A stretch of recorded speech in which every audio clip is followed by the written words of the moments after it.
In this guide, you'll learn what to do if your iPhone Messages app is not showing all of your text messages after updating to iOS 26. As you can see, only one conversation may appear in the Messages app while the rest of your messages seem to be missing after the update. This usually happens because iOS 26 introduces a new message filtering system that automatically sorts messages into different categories.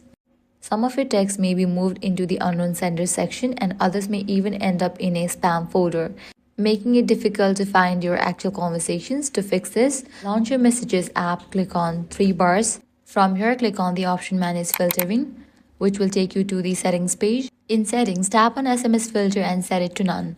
Then go back to previous menu and turn off option called Filter Unknown Senders.